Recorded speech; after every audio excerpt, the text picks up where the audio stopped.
Hi, this is Bhavna and you are watching Good Returns. Good Returns पर सौदा खरा खरा लाइव देख रहे हैं आप। आज के इस एपिसोड में हम लोग बात करेंगे आज की मार्केट की, साथ ही अगले हफ्ते आपको क्या कुछ स्ट्रैटेजी अपनानी है उसकी भी बात करेंगे। उसके बाद फिर आपका फेवरेट सेगमेंट जहां हम लेंगे आप लोगों के सवाल, और उसके बाद करेंगे आईपीओस की चर्चा। और अगर आप इस लाइव शो को एंड तक देखेंगे तो लास्ट मिलेंगे स्टॉक्स रिकमेंडेशन भी। इन सब पर बात करने के लिए हमारे साथ डॉक्टर रवि सिंह जुड़ गए हैं। सर, बहुत बहुत शुक्रिया और स्वागत है आपका गुड रिटर्न्स पर। धन्यवाद मुझे यहाँ पर बुलाने के लिए। आज की मार्केट की लेवल्स की हम लोग बात कर लेते हैं। आज जो सेंसेक्स की जो ओपनिंग हुई थी वो हुई थी 83,091 के लेवल पर। क्लोजिंग हुई है थोड़ी सी डाउन रही है, सुबह के कंपैरिजन में 71 पॉइंट्स डाउन हुई है। 82,890 के लेवल पर क्लोजिंग हुई है। निफ्टी की हम लोग बात करें तो 25,430 पर शुरुआत हुई थी, उसके बाद क्लोजिंग हुई है 32 पॉइंट्स डाउन 25,356 पर। सर, अगर हम कल से कंपैरिजन करें तो कल जो आखिरी 1.5 घंटा था उसमें all time high record market ने बना दिया था। सेंसेक्स निफ्टी दोनों ने ही ऐतिहासिक लेवल दर्ज किए थे।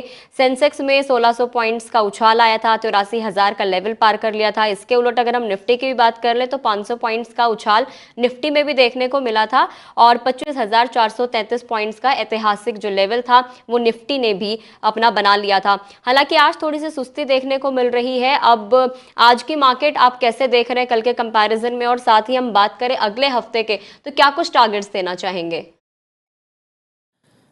देखिए, इसमें कोई डाउट नहीं है कि मार्केट अप ट्रेंड में तो है, लेकिन दुविधा की बात यह है कि बहुत से ऐसे जो सेक्टर जिनमें सबसे ज़्यादा निवेश है उनमें बहुत ज़्यादा रिटर्न्स यहाँ पर नहीं मिल पा रहे हैं। जैसे कि आपके रेलवे है, डिफेंस है, इन काउंटर में काफ़ी लोगों ने पोजीशंस रिटेलर ने ले रखी है और स्टॉक्स इनके अभी नहीं चल रहे हैं। हालांकि अदर स्टॉक्स यहाँ पर चलकर इंडेक्स तो हाई पर चल रहा है। अभी अगले वीक की बात पहले करें तो डेटा समझें। पहले तो यूएस का इंटरेस्ट रेट डिसीजंस आने हैं जिसको लेकर के काफ़ी स्पेकुलेशन चल रहा है। मुझे ऐसा लगता है कि थोड़ा सा 0.25 बेसिस पॉइंट्स अगर यहाँ पर होता है तो उसका इम्पैक्ट तो हो सकता है थोड़ा सा निगेटिव यहाँ पर देखने को मिले, लेकिन अगर उससे ज़्यादा होता है तो वो एक इम्पैक्ट अलग होगा। ओवरऑल अगले हफ्ते कई इवेंट्स हैं, होम सेल्स डेटा है जिसको कि आपको यहाँ पर फोकस करने की ज़रूरत है। In short, Nifty hmm. Up trend में है। 25,450 और 500 के आंकड़े अगले हफ्ते तक एक बार छू सकता है। लोअर साइड पे 25,100 एक बॉटम यहाँ पर बनता हुआ नजर आएगा। और साथ ही बैंक निफ्टी की बात करें तो अभी 51,500 एक स्ट्रॉन्ग सपोर्ट की तरीके से, और 52,800 तक के आंकड़े, यानी कि यहाँ से भी 800 से 1000 पॉइंट तक की रैली और देखने को मिल सकती है। तो ओवरऑल स्ट्रक्चर अच्छा है, ट्रेंड अच्छा है, और कुछ स्टॉक्स जो बॉटम आउट हो रहे हैं उनमें एक अच्छा अग्रेशन देखने को मिलेगा। बिल्कुल।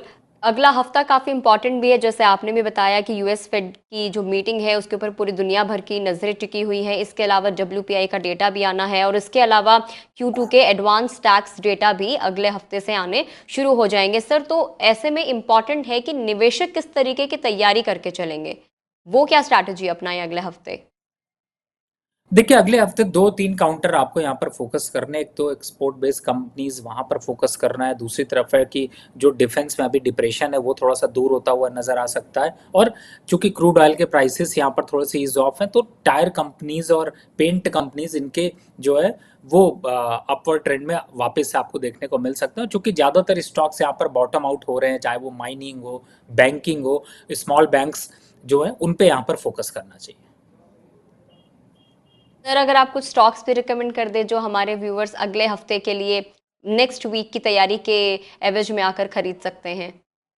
उसके लिए तो पूरा प्रोग्राम देखना पड़ेगा, और लास्ट में हम लोग जरूर आज आपको मैं 3 स्टॉक्स देने वाला हूँ, तो उसकी तैयारी के लिए पूरा प्रोग्राम आपको देखना पड़ेगा। बिल्कुल, तो चलिए, आपको सेक्टर्स तो बता दिए गए हैं, अब आपको इंतजार करना है। अगर आप स्टॉक स्पेसिफिक भी जानना चाहते हैं तो आपको इस लाइव प्रोग्राम को पूरे एंड तक देखना है। और सब आप सभी से मेरी गुजारिश रही है कि अगर आप लाइव इस वक्त हमें जुड़ रहे हैं, आप हमारे साथ जुड़े हुए हैं, तो आप अपने दोस्तों के साथ, अपने कलीग्स, अपने रिश्तेदारों के साथ, जान पहचान वालों के साथ इस लिंक को शेयर आप ज़रूर कर दें।